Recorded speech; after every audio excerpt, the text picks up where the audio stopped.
Hi friends, ఇదిగోండి మేమైతే పొలం వచ్చాం. ఈ పొలంలో గోడు చిక్కుళ్ళ సీడ్స్ అయితే పెట్టాము. అంతకుముందు వీడియోలో గోడు చిక్కుళ్ళు పెట్టామని మీకు వీడియో చేశాము. అయితే మొన్న వరదకి మొత్తం గింజలు అయితే మురిగిపోయాయండి. ఇవిగో ఇవాళైతే మళ్ళీ గోడు చిక్కుళ్ళు పెడదామని అయితే వచ్చాము. పొలంలో ఏంటో ఈ సీడ్ అయితే తీసుకున్నామండి, కేజీ ప్యాకెట్ తీసుకున్నాము. ఇక్కడ పొలంలో ఖాళీగా ఉంటే ఇలా పెడదామని అయితే వచ్చామండి.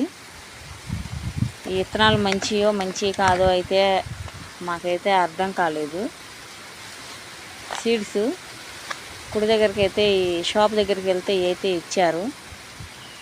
అలా అయితే వర్షం పడుతుందని ఆగి, చినుకులు సన్న జల్లు పడుతుందని ఆగి కూర్చున్నామండి. ఇక్కడ పొలం దగ్గర అయితే మరి మొన్న చూడబోతేనేమో ఇలా గింజలు మురిగిపోయాయి. ఈసారి ఏమైద్దో చూడాలా. ఏదైనా పండించే పంట రైతు చేతికి వస్తే ఆ సంతోషం వేరు. వేసిన పంట నష్టాల పాలైతే ఆ బాధ మాటల్లో చెప్పలేదండి. ఏ కష్టమైనా రైతుకే వచ్చింది. ప్రకృతి సహకరించాలా. వ్యవసాయం జరగాలంటే ప్రకృతి అనేది సహకరిస్తేనే రైతు అన్ని విధాలా బాగుంటాడండి. లేకుంటే ఇదిగో ఇలా నష్టాల పాలైపోతారు. మొత్తం బెండకాయలు కానీ, చిక్కుడుకాయలు కానీ, చెట్టు చిక్కుడు, మరి గోడు చిక్కుళ్ళు అయితే కొనుక్కొచ్చాము. టమాటా మొక్కలు అవి కూడా పెట్టామండి. బీన్స్ పెట్టాము. ఇవన్నీ మొత్తం అయితే ఈ వర్షానికి నీళ్ళు నిలబడి వారం వాళ్ళకి 7 రోజులు 8 రోజులనండి నిలబడి మొత్తం అయితే మురిగిపోయాయి.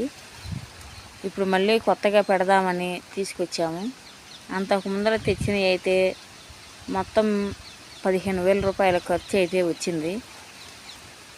గింజలు కొనటం కానీ, కూలీగా వేయటం కానీ మొత్తం 15,000 రూపాయల ఖర్చు అయితే వచ్చింది. ఇవాళైతే మళ్ళీ బిగిన్ చేసామండి. నిన్నైతే చిక్కుళ్ళు వేసాము, చెట్టు చిక్కుళ్ళు.